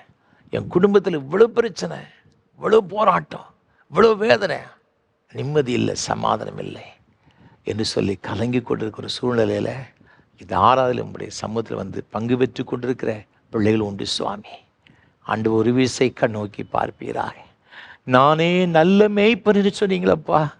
ஆண்டவரே, இந்த நல்ல மேய்ப்பனுடைய கரத்தில் ஆடுகளாய் வந்திருக்கிற உமது பிள்ளைகள் ஒவ்வொருவரையும் இப்பொழுது நீ தொடும்படியாய் ஜெபிக்கிறோம். உமது பிள்ளைகளுடைய கண்ணீரெல்லாம் நீங்கள் துடைக்கும்படியாய் ஜெபிக்கிறோம் சுவாமி. உமது பிள்ளைகளை கர்த்தர் ஆறுதல் படுத்தும்படியாய் ஜெபிக்கிறோம். அவருடைய தேவைகளெல்லாம் சந்திக்கும்படியாய் ஜெபிக்கிறோம் ஐயா. வியாதியினால் கஷ்டப்பட்டு கொண்டிருக்கிற பிள்ளைகள், இந்த வியாதியின் மூலமாக எனக்கு என்ன நேரிடுமோ என்று சொல்லி எதிர்காலத்துக்கு குறித்து மிகுந்த பயத்தோடு கூட வந்திருக்கிற பிள்ளைகள் உண்டு சுவாமி. ஒரு விசை அவர்களை ஆண்டவரை தொடும்படியை ஜெபிக்கிறோம். உம்முடைய தள்ளும் நிறைந்த கரத்தினார் உமது பிள்ளைகளை தொட்டு அவருடைய கண்ணீரெல்லாம் துடைத்து சுவாமி, அவர்கள் பயப்படுகிற எந்த ஒரு காரியமும் நேரிடாதபடிக்கு கர்த்தர் உமது பிள்ளைகளுடைய வாழ்க்கையில் அற்புதம் செய்யும்படியாக நாங்கள் ஜெபிக்கிறோம் சுவாமி. உச்சந்தலை முதல் உள்ளங்கால் வரை பல வகையான வியாதிகள், வேதனைகள் சுவாமி, தலையில் இருக்கின்ற பிரச்சனைகள், ஆண்டவர் முதுகு பகுதியில் இருக்கிற பிரச்சனைகள், சிறுநகத்தில் உள்ள பிரச்சனைகள், ஆண்டவரே இருதயத்தில் இருக்கிற பிரச்சனைகள், நுரையீரலில் இருக்கிற பிரச்சனைகள், எல்லாவற்றுக்கும் நம்முடைய சமூகத்தில் வருகிறோம் ஐயா. நடக்க முடியாத ஒரு சூழ்நிலை, கண்கள் இருக்கிற பிரச்சனைகள், ஆண்டவரே நீர் எல்லாவற்றையும் சிலுவையில் தூக்கி சுமந்திருக்கிறீரப்பா. அதற்காக உமக்கு ஸ்தோத்திரம் ஐயா. இப்பொழுது கிறிஸ்துவை சுகமளிக்கிற வல்லமை இந்த பிள்ளைகள் மீது இறங்குவதாக. அப்படி ஆவி ஆத்மா சரத்துக்குள் இறங்கட்டும் நாங்கள் ஜெபிக்கிறோம். எல்லா பலவீன கட்டுகளும் இயேசுவின் நாமத்தில் முற்றிலுமாய் மாறட்டும் நாங்கள் ஜெபிக்கிறோம் ஐயா. படுக்கையில் வியாதியை கிடைக்கிற போது பிள்ளைகளை ஒரு வீசை எழுப்பும்படியாக நாங்கள் ஜெபிக்கிறோம் சுவாமி. அந்த படுக்கை கர்த்தர் மாற்றி போடும்படியாக நாங்கள் ஜெபிக்கிறோம் ஐயா. நீங்கள் அவ்வாறு செய்கிற தயவுக்காக உமக்கு ஸ்தோத்திரம் ஐயா. ஸ்தோத்திரம் ஆண்டவரே. ஆண்டவரே, எனக்கு யார் இருக்கிறார்கள்? ஒருவருமே இல்லையே. நான் கஷ்டப்படும் பொழுது, வேதனைப்படும் பொழுது எனக்கு உதவி செய்வதற்கு என் பிள்ளைகள் கூட இல்லைன்னு சொல்லி வயோதிப நிலைமைக்கு அருமையான பெற்றோர் உண்டு சுவாமி. ஒருவேளை ஆண்டு அப்படிப்பட்ட நிலைமையில் இருக்கிற பிள்ளைகள் நோக்கி வேண்டிக் கொள்கிற உம்முடைய பிள்ளைகள் யாராக இருந்தாலும் இப்பொழுது அவளை தொடுபடியை ஜெபிக்கிறோம் சுவாமி. உம்முடைய அன்பின் பிரசன்னம் அவளை மூடிக்கொள்வதாக சுவாமி. இந்த வயதான காலத்தில் ஏற்படுகிற எல்லா பலவீனங்கள், எல்லா சோர்வுகளையும் ஆண்டவர் முற்றிலுமாய் மாற்றி போடும்படி ஜெபிக்கிறோம் ஐயா. தனிமை உணர்வுகளை மாற்றுவீராக. அவர்களை பலப்படுத்தும்படியாக ஜெபிக்கிறோம் ஐயா. பலப்படுத்தும்படியை ஜெபிக்கிறோம் ஐயா. குடும்பத்தில் பல வகையான போராட்டங்கள், கணவன் மனைவிக்குள்ளாக இருக்கிற பிரச்சனை நிமித்தமாக ஆண்டவர் பிரிந்திருக்கிற ஒரு சூழ்நிலைகள் சுவாமி, ஆண்டவரே இந்த கசப்பான வாழ்க்கை முற்றிலுமாய் மாறும்படியை ஜெபிக்கிறோம். கல்வாரி சிலுவையில் சிந்த இரத்தத்தின் வல்லமை இந்த குடும்பத்தில் கடந்து வருவதாக சுவாமி. எல்லா போராட்டங்களும், சத்துரு கொண்டு வருகிற எல்லா விதமான சந்தேக ஆண்டவர் கிரியைகள் எல்லாம் இயேசுவின் நாமத்தில் முற்றிலுமாய் அழிக்கப்படும்படி நாங்கள் ஜெபிக்கிறோம் ஐயா. இந்த குடும்பத்தில் ஒரு விடுதலை உண்டாகட்டும் ஐயா. சமாதானம் பெருகட்டும் ஐயா. ரட்சிக்கப்படாத கணவன், ரட்சிக்கப்படாத மனைவி, ரட்சிக்கப்படாத பிள்ளைகள் மூலம் வருகிற எல்லா ஆண்டவரை போராட்டங்களும் மறைந்து போவதாக. குடும்பத்தில் இருக்கிற சமாதானத்தை கெடுக்கிற இந்த தீய காரியங்கள் எல்லாம் அகன்று போவதாக. ஒரு குட்டி பரலோகத்தை போல் இந்த குடும்பத்தை மாற்றுங்கப்பா. யோசுவா பக்தன் சொன்னது போல, நானும் என் வீட்டாரும் என்ற கர்த்தரையே சேவிப்புன்னு சொல்லப்பட்டிருக்கிற அதே போல குடும்பமாய் மீது சேவித்துபடி ஆசீர்வாதம் சுதந்திரத்துக்குள்ள ஒரு குடும்பமாய் திகழ ஆண்டவரே நீர் உதவி செய்ய வேண்டும் நாங்கள் ஜெபிக்கிறோம் ஐயா. இல்லை ஆண்டவர் அவ்வாறு செய்கிற தயவுக்காக கோடா கோடி ஸ்தோத்திரம். தனக்கு அருமையான இலக்கு கொடுத்து குடும்பத்தினருக்காக ஜெபிக்கிறோம் சுவாமி. ஆண்டவரே பல வகையான கண்ணீரோடு கொண்டிருக்கிற பிள்ளைகளுக்கு நாங்கள் ஜெபிக்கிறோம். தனக்குள்ள ஆண்டவரே தன்னுடைய தொழிலில் ஏற்பட்ட நஷ்டத்தின் மூலமாக மிகுந்த வேதனோடு கூட இருக்கிற பிள்ளைகளுக்கு ஜெபிக்கிறோம் சுவாமி. ஆண்டவரே உமது பிள்ளைகளை நீ ஒரு விசையை அரவணைத்துக் கொள்வீராக, தேற்றுவீராக. உம்முடைய பிரசன்னத்தினால் நிரப்பும்படியாக நாங்கள் ஜெபிக்கிறோம் ஐயா. ஆண்டவரே, இந்த பிள்ளைகளுக்கு என்னென்ன நன்மைகள் வேண்டுமோ எல்லாவற்றையும் கர்த்தர் கட்டளையிடும்படியாக ஜெபிக்கிறோம். தேவனால் கூடாத காரியம் ஒன்றுமில்லை அப்பா, ஒன்றுமில்லை. கர்த்தர் ஒரு அற்புதத்தை செய்யும்படியாக நாங்கள் ஜெபிக்கிறோம் ஐயா. ஆண்டவரே, உமது பிள்ளைகளை கையிட்டு சில எல்லா பிரயாசங்களுக்கு ஜெபிக்கிறார். எல்லா பிரயாசங்களையும் கர்த்தர் ஆசீர்வதிப்பீராக. என்னென்ன வேலைகள் செய்கிறார், அது சிறியதாக இருந்தாலும் பெரியதாக இருந்தாலும் நிறைவான ஆசீர்வாதங்களை கட்டளிடுவீராக. பொருளாதார பற்றாக்குறை, கடன் பிரச்சனை நிமித்தம் வேதனையோடு கூட இருக்கிற பிள்ளைகளுக்கு ஜெபிக்கிறோம். அந்த பிரச்சனையெல்லாம் மாறி போகும்படி நாங்கள் ஜெபிக்கிறோம் ஐயா. வீடு கட்டுவதற்கு முயற்சி எடுத்து எடுத்து எடுத்து தோல்வி நிறைந்த ஒரு நிலைமையா ஆண்டவரே, அப்படிப்பட்ட பிள்ளைகளுக்கு விசேஷமாக ஜெபிக்கிறோம். ஆண்டவரே, உமது பிள்ளைகளுடைய வீடுகள் கட்டப்படுவதாக சுவாமி, தேவைகள் சந்திக்கப்பட்டாங்க ஜெபிக்கிறோம். நீங்கள் அவ்வாறு செய்கிற தயவுக்காக மக்கு ஸ்தோத்திரமையா. நிலத்து பிரச்சனை, கோர்ட்டு கேஸுன்னு அலைந்து கொண்டிருக்கிற பிள்ளைகளுக்காக ஜெபிக்கிறோம். ஆண்டவரே, ஒரு முடிவுக்கு கொண்டு வருவீராக இயேசுவின் நாமத்தினாலே. உமது பிள்ளைகளை யுத்தம் பண்ணுகிற ஆண்டவர், உமது பிள்ளைகளை விசாரிக்கிற ஆண்டவரையா. உமது பிள்ளைகளுக்கு என்ன தேவை என்று கேட்டு எல்லாவற்றையும் விசாரித்து ஆண்டவர் உமது பிள்ளைகளுக்கு நன்மையை கட்டளையிட வேண்டும் என்று ஜெபிக்கிறோம். உமது பிள்ளைகளுடைய வாழ்க்கை பெருக பண்ணுவீராக சுவாமி. ஆண்டவர் பெருக பண்ணுகிற ஆண்டவர் அவ்வாறு செய்யும்படி அங்கு ஜெபிக்கிறோம். அவர் செய்கிற தயவுக்காக உமக்கு ஸ்தோத்திரம். ஏழைகள், எளியவர்கள், திக்கற்றவர்கள், அனாதைகள், விதவைகள், கைவிடப்பட்ட ஒவ்வொருவருக்காக ஜெபிக்கிறோம். ஒவ்வொருவரையும் ஆண்டவர் ஆசீர்வதியும். அவருடைய கண்ணீரெல்லாம் எங்களை ஆண்டவர் துடைக்கும்படி அங்கு ஜெபிக்கிறோம் ஐயா. இந்த ஊழியத்திற்கு பல வகையில் உதவி செய்கிற ஒவ்வொருவருக்காக ஸ்தோத்திரம். ஒவ்வொருவரையும் ஆசீர்வதிங்க சுவாமி, ஒவ்வொருவரையும் ஆசீர்வதிங்க. சிறியோர் முதல் பெரியோர் ஒவ்வொருவரையும் ஆசீர்வதியும். அயல் நாடுகளில் இருக்கிற பிள்ளைகளுக்காக ஜெபிக்கிறோம் ஐயா. அவர்களையும் உடைய கிருபையில நிரப்புங்க ஐயா. சின்னஞ்சிறு குழந்தைகள் ஆசீர்வதியும், படிக்கின்ற பிள்ளைகள் ஆசீர்வதிங்க ஐயா. திருமணத்தில் காத்திருக்கிற சகோதர சகோதரிகளுக்கு ஜெபிக்கிறோம். ஆண்டவரை, ஏற்ற வேளையில் இந்த பிள்ளைகளுக்கு எல்லா நன்மையான காரியங்களை கர்த்தர் நடத்தி கொடுக்கும்படி ஜெபிக்கிறோம். அந்த தடைகளெல்லாம் மாற்றுங்கப்பா. ஆண்டவரை, குழந்தை செல்வனுக்கு காத்திருக்கிற தம்பதிகளுக்கு ஜெபிக்கிறோம். ஆண்டவர் பிள்ளைகள் நினைத்து அவர்களுக்கு குழந்தை செல்வன் கொடுப்பீராக. பேறுகால நிலைமை இருக்கிற சகோதரிகளுக்கு ஜெபிக்கிறோம் ஐயா. ஏற்ற காலத்தில் கற்பத்திற்கு நீ பூர்ணப்படி சுக பிரசவத்தை கொடுப்பீராக. வேலைக்காய் காத்திருக்கிற சகோதர சகோதரிகளுக்கு ஜெபிக்கிறோம் ஐயா. அவர்களையும் கர்த்தர் ஆசீர்வதித்து நல்ல வேலை வாய்ப்பு கொடுத்து உயர்த்தும்படி அங்கு ஜெபிக்கிறோம் ஐயா. இந்த ஆராதனைகளை தாங்க முன்வந்த அருமையான உடைய குடும்பத்தினருக்காக ஸ்தோத்திரம் செலுத்துகிறோம். அன்பு சகோதரர் கோயில் பிள்ளை அவர்களுக்காக, அவருடைய அன்புக்குரிய துணைவியார் திருமதி மேரி ஞானபுஷ்பம் அவர்களுக்காக ஸ்தோத்திரம் செலுத்துகிறோம் ஐயா. குடும்பமாக இணைத்து இம்மட்டும் வழிநடத்தி கொண்டு ஒரு தயவுக்காய் கோடாக கோடி ஸ்தோத்திரம். அருமையான உமது அடியார் செய்கிற ஆண்டவர் தொழிலுக்காக ஜெபிக்கிறோம் ஐயா. அந்த தொழிலை கர்த்தர் ஆசீர்வதிப்பீராக. யாபேசை ஆசீர்வதித்து அவன் எல்லைகளை விசாரமாக்கிற அதே ஆண்டவர் உமது பிள்ளைகளுடைய எல்லைகளை விசாரமாக்கும் ஐயா. தாவீது வர வர விருத்தி அடைந்தான்னு சொல்லப்பட்டு இருக்கிற அதே போல உமது பிள்ளையுடைய வாழ்க்கை விருத்தியை கட்டளையிடுவீராக. அருமையாய் கொடுத்து அவருடைய துணைவியாருக்கை ஜெபிக்கிறோம். சகோதரி ஆசீர்வதிங்க. கர்த்தருடைய கரம் இந்த மகளோடு கூட இருப்பதாக அவளை பலப்படுத்துங்க. நல்ல சுகத்தையும் ஆரோக்கியத்தையும் ஆண்டவரே எல்லா விதமான நன்மைகளையும் சமாதானத்தை கொடுத்து ஆசீர்வதிக்க நாங்கள் ஜெபிக்கிறோம் ஐயா. தேவ பிரசன்னம் இந்த மகளை மூடும்படியாய் நாங்கள் ஜெபிக்கிறோம் ஐயா. கொடுத்த அன்பு மகனுக்காக நாங்கள் ஜெபிக்கிறோம். மகனுக்கு கொடுத்த நல்ல வேலைக்காய் ஸ்தோத்திரம் செலுத்துகிறோம் ஐயா. அருமையான ஸ்டாலினை கர்த்தர் ஆசீர்வதிப்பீராக. உம்முடைய கரம் உடைய மகனோடு கூட இருக்கட்டும். உடைய மகனுடைய எதிர்கால தேவைகள் எல்லாவற்றையும் கர்த்தர் சந்திக்கும்படி ஜெபிக்கிறோம். இதிலும் பெரிதானவைகளை காண்பா என்று சொன்னீரப்பா. அது பெரிய நன்மைகளை ஆண்டவரே உமது பிள்ளைக்கு கொடுத்த நிமித்தமாக உன் பிள்ளைகள் ஆண்டவரே உமக்கு ஸ்தோத்திரம் ஸ்தோத்திரம் ஐயா. ஆண்டவர் அவர்களுக்கு வருகிற சமாதானம் பெரிதாக இருக்கும்னு சொன்னீங்களப்பா. அந்த பிள்ளைகளுடைய உயர்வை கண்ட அந்த பெரிய மகிழ்ச்சி, சந்தோஷம், சமாதானம் இந்த குடும்பத்தில் எப்போது நிலை பெற்றிருக்க ஆண்டவர் அனுகிரகம் செய்ய வேண்டும் நாங்கள் ஜெபிக்கிறோம். நாங்கள் நினைப்பதற்கும் விரும்புகிறதற்கும் வேண்டி கொள்வதற்கு அதிகமாக கிரியேச்சர் வல்லமையின்படி கர்த்தர் பெரிய காரியங்களை கட்டளையிடும். கணம், துதி, மகிமை எல்லாம் உமக்கு செலுத்த ஏற்றுக்கொள்ளும் ஆசீர்வதியும். ஆண்டவர் இயேசு கிறிஸ்துவின் மூலம் நாங்கள் ஜெபிக்கிறோம். பரிசுத்த பிதாவே.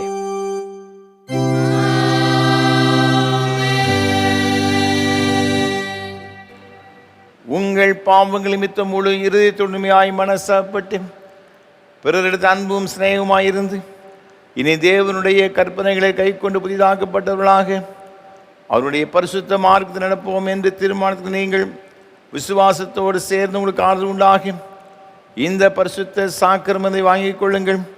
அதற்காக பணிவாய் முழங்கால் படியிட்டு சர்வ வல்லமையுள்ள தேவனை நோக்கி உங்கள் பாவங்களை மனத்தாழ்மையாய் அறிக்கையிடுங்கள். சர்வ வல்லமையுள்ள தேவனே, எங்கள் கர்த்தராகிய இயேசு கிறிஸ்து பிதாவே, சகலத்தை சிருஷ்டித்தவரே, சகல மனிதருக்கு நியாயாதிபதியே, தேவன் நீதி உள்ள கோபாக்கில் வரத்தக்கதாக நாங்கள் அடிக்கடினாலும் வார்த்தையினாலும் கிரியையினாலும் திவ்ய முகத்துக்கு விரோதமாய் நாங்கள் செய்த பலவிதமான பாவங்களையும் அக்கிரமங்களையும் அறிக்கையிட்டு புலம்புகிறோம். இந்த குற்றங்களுக்கு உண்மையாய் மனஸ்தாபப்பட்டு முழு மனதோடு துக்கப்படுகிறோம். அவை நினைத்து வேதனைப்படுகிறோம். அவைகளினாலே சுமப்படாத பாரம் எங்களுக்கு இறங்கும். மிகுந்த இரக்கமுள்ள பிதாவே, எங்களுக்கு இறங்கும். நாங்கள் செய்த யாவையும் உமது குமாரனும் எங்கள் கர்த்தருமாகிய இயேசு கிறிஸ்து நிமித்தம் எங்களுக்கு மன்னியும்.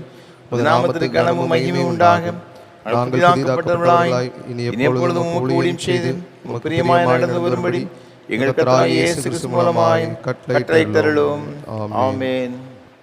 உத்தம மனஸ்தாபத்தோடும் உண்மையான விசுவாசத்தோடும் தமது மனம் திரும்புகிற யாவருக்கும் பாவ மன்னிப்பு அளிச்சுவோம் என்று மிகுந்த இரக்கமாக வாக்குத்தத்தம் செய்திருக்கிற நம்முடைய பரமபிதாவாகிய சர்வ வல்லமுள்ள தேவன் நம்முடைய கர்த்தராய் இருக்கிற இயேசு கிறிஸ்து நிமித்தம் உங்களுக்கு இறங்கி உங்கள் பாவங்கள் எல்லாவற்றையும் மன்னித்து அவங்களை விடுதலையாக்கி சகல நன்மையில் உறுதிப்படுத்தி நிறுத்தி நித்திய ஜீவகரையில் சேர்ப்பாராக.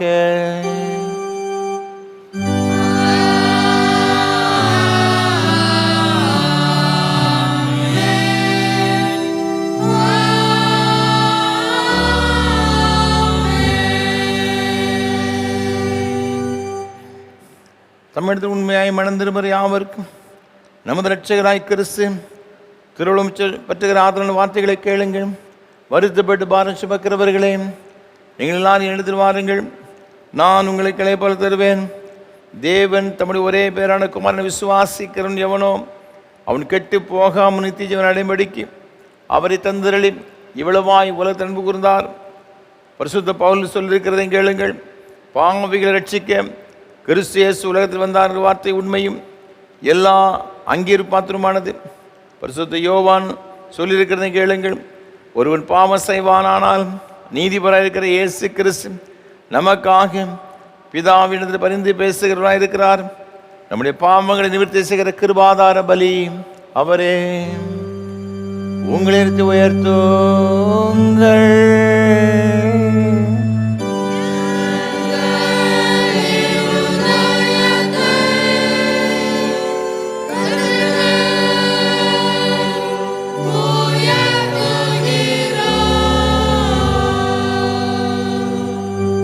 நம்முடைய கர்த்தராகிய தேவன் ஸ்தோத்திரம் செலுத்த கடவோம்.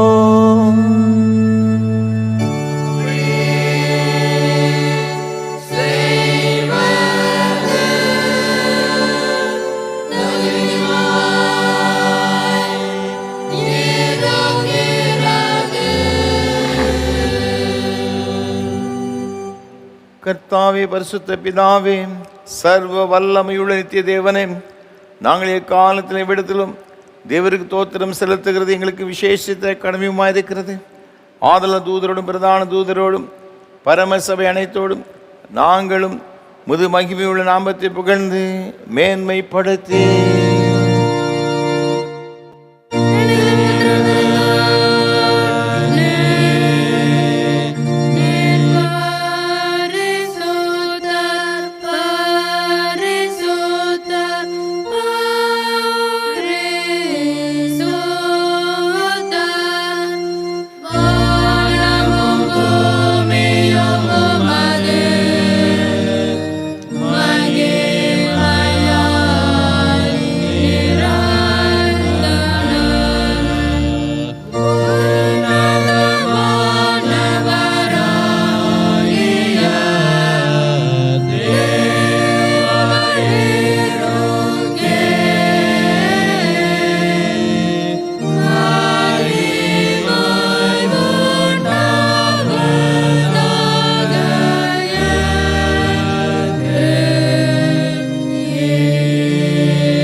இரக்கமுள்ள கர்த்தாவே, எங்கள் சுயநீதியை நம்பி நாங்கள் உம்முடைய பந்தியில் சேர துணியாமல் தேவனுடைய அளவற்ற இரக்கத்தை நம்பி செல்கிறோம்.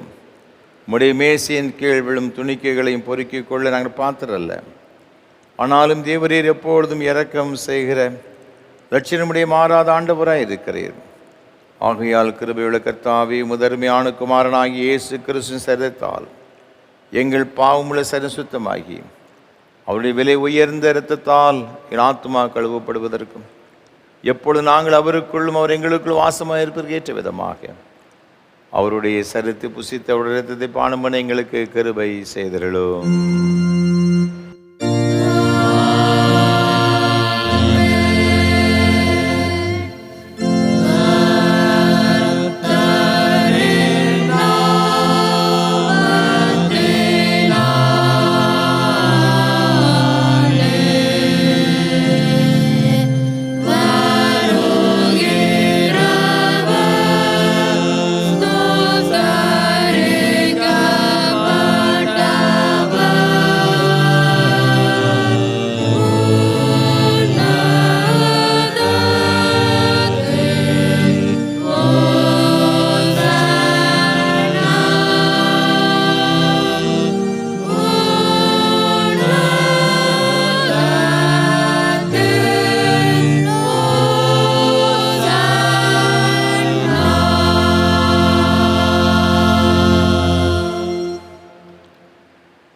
சர்வ வல்லமையுள்ள தேவனே, எங்கள் பரமபிதாவே, தேவரீர் எங்களுக்கு உருக்கமாக இறங்கி உம்முடைய ஒரே குமாரனாகிய இயேசு கிறிஸ்து சிலுவையில் மரணமடைந்து எங்களை மீட்டுக் கொள்ளும்படி அவர் தந்திருநேரே. அவர் சிலுவையிலே ஒரே தரம் தம்மை தாமே ஏகபலியாக ஒப்புக் கொடுத்து சர்வலோகத்தின் பாவங்களை நிவர்த்தி செய்வதற்கு நிறைவும் பூரணமும் போன்றதுமான பலியையும் காணிக்கையும் பரிகாரத்தையும் செலுத்ததும் அல்லாமல் தமது அருமையான மரணத்தை என்றைக்கு நினைப்போடு ஞாபகத்தை நியமித்து தாம் திரும்ப வரும்பளவும் நாங்கள் அதை அனுசரித்து வரும்படி தமது சுவிசேஷத்தில் கட்டளையிட்டிருக்கிறாரே. இரக்கமுள்ள கர்த்தாவே, எங்கள் ஜெபத்தை கேட்டருளி உமது குமாரன் எங்கள் கர்த்தருமாயிருக்கிற இயேசு கிறிஸ்து கட்டளையிட்ட பரிசுத்த நியமத்தின்படி நாங்கள் அவருடைய பாடுகளையும் மரணத்தை நினைவு கூர்ந்து உமது சிருஷ்டி பதார்த்தங்களையும் இந்த அப்பத்தையும் திராட்சரசத்தையும் பெற்றுக்கொள்ளும்படி அவருடைய பரிசுத்தமான சரீரத்திற்கு ரத்தத்தை பங்குள்ளாம்படி கிருபை செய்ய வேண்டும் என்று மிகவும் தாழ்மையை வேண்டிக் கொள்கிறோம். இயேசு தாம் காட்டி கொடுக்கப்பட்ட அந்த ராத்திரியிலே அப்பத்தை எடுத்து ஸ்தோத்திரம் பண்ணி அதை பிட்டு சீசல் கொடுத்து எல்லாரும் வாங்கி புசியுங்கள், இது உங்களுக்காக கொடுக்கப்படுகிற என்னுடைய சரீரம். என்னை நினைவு கூறும்படி செய்கின்றார். அப்படிதான் போஜனை பண்ணின பின் பாத்திரத்தை எடுத்து ஸ்தோத்திரம் பண்ணி அவர்களுக்கு கொடுத்து, நீங்களார் இதில் பானம் பண்ணுங்கள், இது பாவம் மன்னிப்பு உண்டாம்படி உங்களுக்காக அநேகருக்கு சிந்தப்படுகிற பொது உடன்படிக்கைக்குரிய என்னுடைய இரத்தம். இதை பானம் பண்ணும் பொழுதெல்லாம் என்னை நினைவு கூறும்படி இதை செய்யுங்கள் என்று திருவுளம் பற்றினார்.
ஜெபம் பண்ண கடவோம். பரமண்டலங்கள் இருக்கிற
பரமபிதாவாகிய கர்த்தாவே, முதடியாராகிய நாங்கள் இப்பொழுது செலுத்திருக்கிற துதி தோத்திர பலிகளை இரக்கமாக ஏற்றுக்கொள்ள வேண்டுமென்று தயவுள்ள பிதாவாகிய உம்மை முழு மனதோடு வேண்டிக் கொள்கிறோம். உம்முடைய குமாரனாகிய இயேசு கிறிஸ்துவின் புண்ணியத்தினாலும் மரணத்தினாலும் அவர் திரு ரத்தத்தை பற்றி விசுவாசத்தின் மூலமாக நாங்களும் மற்றும் உடைய சபை அனைத்தும் பாவ மன்னிப்பையும் அவர் பாடுகளினால் உண்டான மற்றெல்லா நன்மைகளையும் பெற்றுக்கொள்ளும்படி தேவரீர் கிருபை செய்ய வேண்டுமென்று தாழ்மையாய் பிரார்த்திக்கிறோம். கர்த்தாவே, சரீரமும் ஆத்துவமாகி எங்களை முழுவதும் தேவருக்கு புத்தியும் பரிசுத்தமும் ஜீவன பலியாக ஒப்புக் கொடுக்கிறோம்.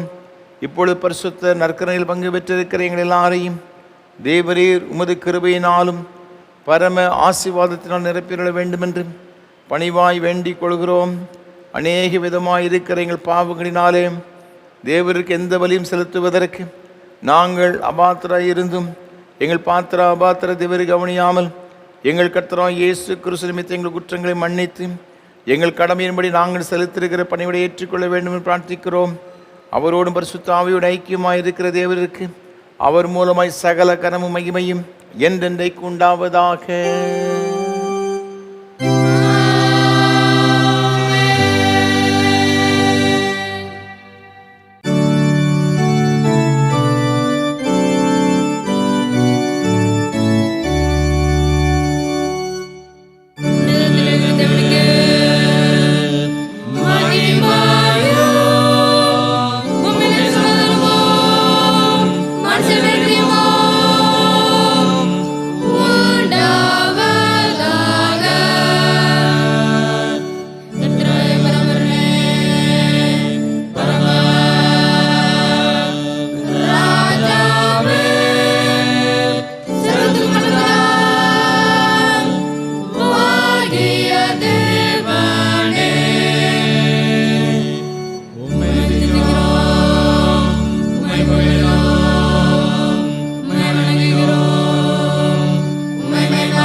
கொள்ளோ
ஜெபம் பண்ண கடவோம்.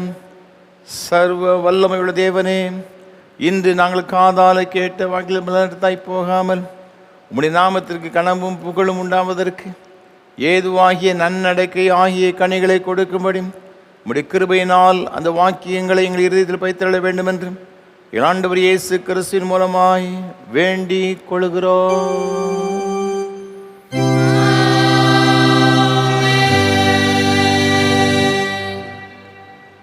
எல்லாம் புத்திக்கு மேலான தேவ சமாதானங்களோடு கூட இருந்து நீங்கள் தேவனையும் அவருடைய குமாரனாகிய நம்முடைய நாதர் இயேசு கிறிஸ்து பற்றி அறிகிற அறிவிலும் அன்பில் நிலைத்திருக்கும்படி உன் இருதயத்தை காக்கிடுவது பிதா குமாரன் பரிசுத்த ஆவியாகிய சர்வ வல்லமை பொருந்திய தேவனுடைய ஆசீர்வாதங்களோடு கூட இருந்து இன்று மேலும் சதா காலங்களிலும் உங்களோட நிலைத்திருக்க கடவது.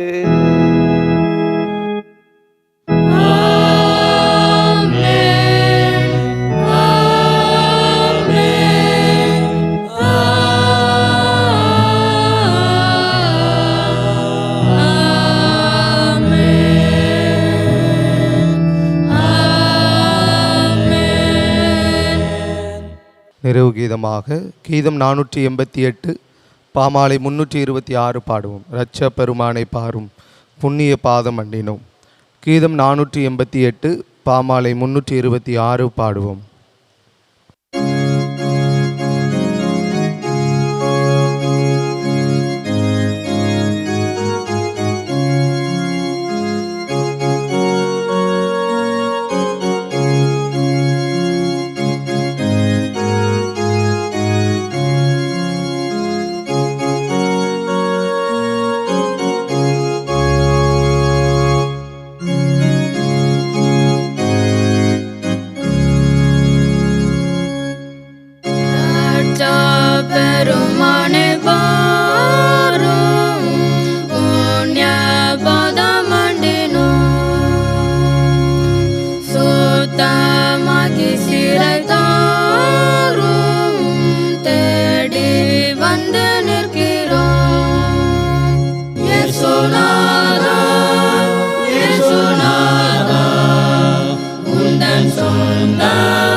கிருபை நிறைந்த அன்பின் பரலோக பிதாவே, இந்த ஆசீர்வாதமான ஆராதனைக்காக உமக்கு ஸ்தோத்திரம் செலுத்துகிறோம். இந்த ஆராதனையில் பங்கு பெற்ற உமது பிள்ளைகள் ஒவ்வொருவரையும் உடைய கரத்தில் அர்ப்பணித்து நாங்கள் ஜெபிக்கிறோம்.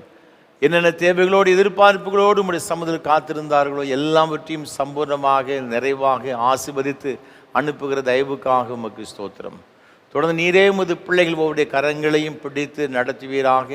வருகிற நாட்கள் ஆசீர்வாதம், மகிழ்ச்சியும், சந்தோஷமும், சமாதானம் நிறைந்த ஒரு நாட்களாக, ஆரோக்கியம் நிறைந்த ஒரு நாட்களாக, வெற்றியின் நாட்களாக அமைய ஆண்டவர் கிருபை செய்வீராக. ஆசீர்வதியும் ஆண்டவர் இயேசு கிறிஸ்துவின் பரிசுத்த நாமத்தில் ஜெபிக்கிறோம் தூய பிதாவே. கர்த்தங்களோடு இருப்பாராக. தேவ சமாதானத்தோட சென்று வாருங்கள். கர்த்தருடைய நாமத்தினாலே ஆமென்.